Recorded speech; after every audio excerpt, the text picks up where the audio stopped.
कराची के expo centre में एक बहुत इंपॉर्टेंट एक्सपो होने जा रहा है। उसका नाम है PIMEC, Pakistan International Maritime Expo and Conference. इससे आप ब्लू इकोनॉमी की opportunities, investment opportunities, technology sharing और भी बहुत कुछ होने वाला है। और उसको डिस्कस करने के लिए मेरे साथ स्टूडियो में एक बड़ी प्यारी शख्सियत मौजूद हैं, वाइस एडमिरल अहमद सईद साहब। उनको मैं वेलकम कहूँगा दुनिया बोल में। Thank you so very much sir. सुबह सुबह मैंने आपको तंग किया, डिस्टर्ब किया, आपने कीमती वक्त में अपना दिया, बहुत शुक्रिया जी। Thank you. PIMEC, tell us about PIMEC, how important it is, क्या एक्सपेक्ट करना चाहिए और इससे क्या फायदे होंगे हमें जी। पाईमैक, पहले तो मैं थोड़ा सा इसका हिस्टोरिकल पर्सपेक्टिव बता दूं कि 2007 से पाकिस्तान नेवी एक्साइज अमन एक कर रही है, जो कि हर 2 साल के बाद होती है। और उसका जो मेन थीम है जी, टुगेदर फॉर पीस, ताकि जितने भी इस रीजन के और वर्ल्ड ओवर कंट्रीज़ हैं उनको ग्रुप टुगेदर किया जाए और पीस को प्रमोट करने के लिए काम किया जाए। तो इसी थीम के साथ फिर कॉन्फ्रेंस का भी एहतमाम किया जाता था और ये तकरीबन 2007 से ये चला आ रहा है।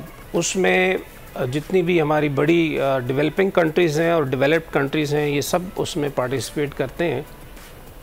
इस दफ़ा जैसे कि तकरीबन 110 कंट्रीज़ को मदऊ किया गया है और उसमें शिप्स भी हैं, एयरक्राफ्ट्स भी हैं, मंदूबीन भी आएंगे उसमें और स्पेशल फोर्सेस भी आ रही हैं। लेकिन इस दफ़ा थोड़ा सा एक इजाफ़ा इसमें किया गया है एक्सपो का, और ये इसको फर्स्ट टाइम हुआ है सर? जी, ये फर्स्ट टाइम एक्सपो को ऐड किया गया है। ओके। और पाईमैक के नाम से इसको लिया गया है। तो इसके अब 3 सेगमेंट्स होंगे। एक तो ये एग्जीबिशन है, एक कॉन्फ्रेंस है और एक सी के ऊपर कंबाइंड एक्सरसाइजेज होंगी, जिसमें इंटरऑपरेबिलिटी और प्रोसीजर्स वगैरह हैं, ये आपस में वर्ल्ड नेवीज़ जो हैं वो एक्सचेंज करती हैं, जिससे हमें एक कॉन्फिडेंस लेवल भी होता है पाकिस्तान की promotion as a peace loving nation के तौर पे।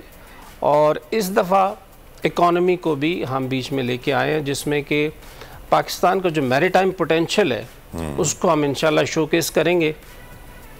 जो ग्रुप टुगेदर अगर हम बात करें हमारी इकॉनमी की, तो तकरीबन ये मिला के 1 ट्रिलियन के करीब इसका हुजम बनता है और ये अनटैप्ड है। इसके बारे में यकीनी तौर पे हम चाहेंगे कि मुख्तलिफ़ ममालिक के मंदूबीन जो आएंगे उनको हम अपने इस पोटेंशियल को शोकेस करें, उनसे इंटीग्रेट करें अपने आप को, और जो बिजनेस कम्युनिटी है वो भी साथ ग्रुप करेगी हमारे। Will it be open to public sir? जी, it is open to the public also. Friday, Saturday, Sunday?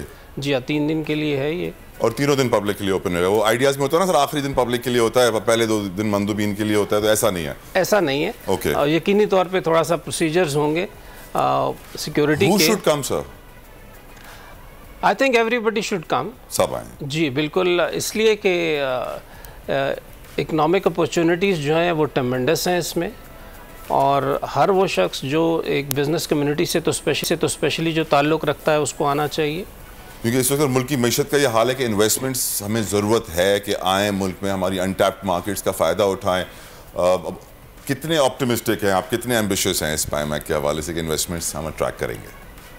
जी, ये एक तो तरीका वर्ल्ड ओवर इसी तरीके से किया जाता है। जैसे आपको मालूम है कि दुबई में भी बहुत लंबे अरसे की एग्जीबिशंस होती हैं, यूरोप में भी यही तरीका अपनाया जाता है। तो हम बहुत होपफुल हैं इंशाल्लाह कि इसमें बहुत ज़्यादा हम इन्वेस्टमेंट इंट्रैक्ट कर सकते हैं इसमें, और यकीनी तौर पे ये एक बहुत सर कॉन्फ्रेंसेस कौन कौन से दिनों पे हैं, कौन कौन से सब्जेक्ट्स पे हैं, या सिर्फ उसमें डिप्लोमेट्स और आपके मंदूबीन ही होंगे? कॉन्फ्रेंस जो मेन थीम है उसका वो है एम्ब्रेसिंग ब्लू इकोनॉमी और challenges and opportunities for developing countries. तो ये इतना थीम है कि इसमें पूरी इकोनॉमी जो कि ब्लू इकोनॉमी है उसके तमाम पहलुओं पे बात होगी। क्योंकि सर ब्लू इकोनॉमी को प्रमोट करने के लिए गवर्नमेंट साइड के ऊपर से बहुत काम होने की ज़रूरत है।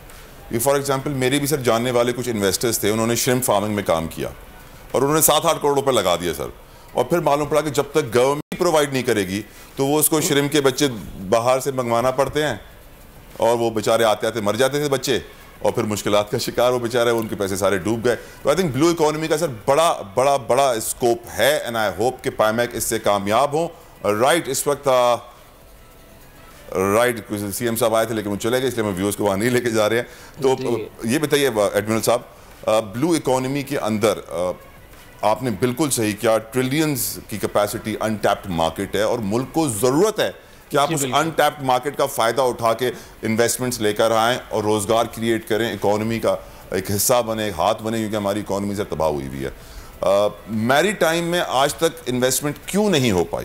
क्योंकि आप माशाल्लाह से आपने पूरी ज़िंदगी लगाई है सेक्टर पे, क्या वजह है कि ये अनटैप्ड मार्केट 75 सालों से पड़ी रही सर, और कोई इसमें घुस नहीं सका?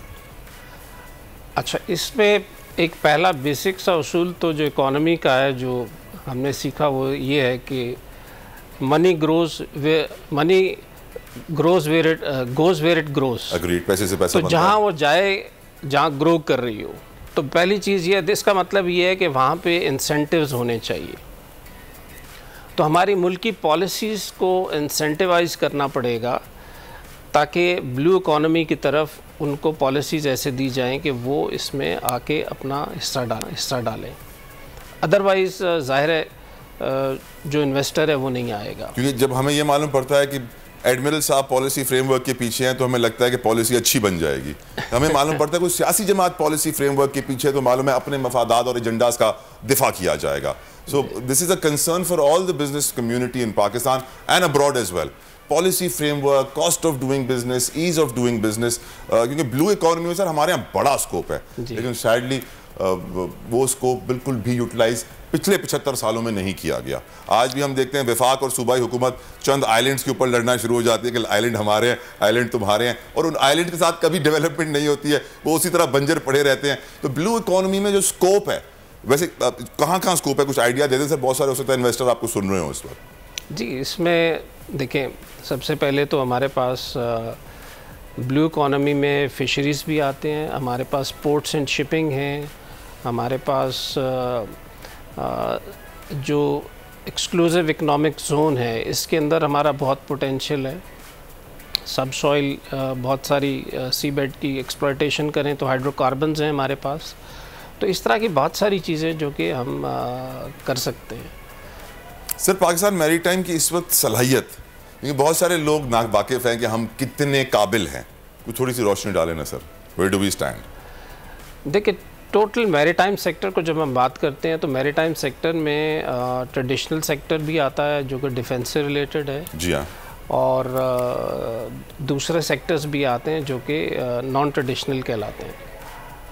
तो नॉन ट्रेडिशनल के ऊपर ज़्यादा जोर है इस वक्त के वो इकोनॉमी से रिलेटेड, जो ट्रेडिशनल सेक्टर है उसने तो आपको इन्वायरमेंट प्रोवाइड करनी है। दैट मीन्स कि सिक्योरिटी हो, सेफ्टी हो, और उसमें जो सेक्टर है वो फल फूल सके।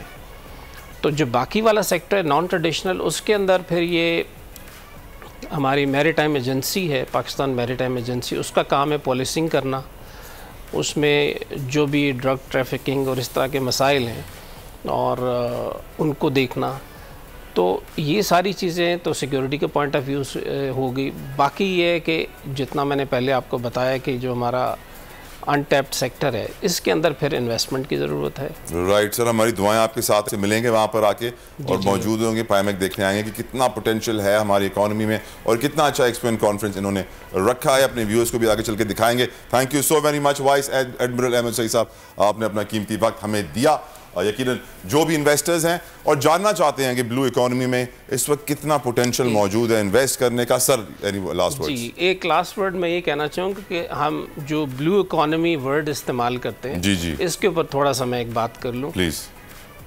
कि पहले जिस तरीके से रिसोर्सेज का इंडस्ट्रियलाइजेशन जैसे हुई, तो रिसोर्सेज का बहुत इस्तेमाल बेदरीक किया गया, वेस्टेज ऑफ रिसोर्सेज ज़ाया किए, उसकी वजह से कार्बन एमिशन बहुत बढ़ गई और हमारे प्लैनेट के लिए मसला पड़ गया। क्लाइमेट चेंज, ग्लोबल वार्मिंग, और ये और पाकिस्तान फिर और पाकिस्तान उसका एक शिकार भी रहा।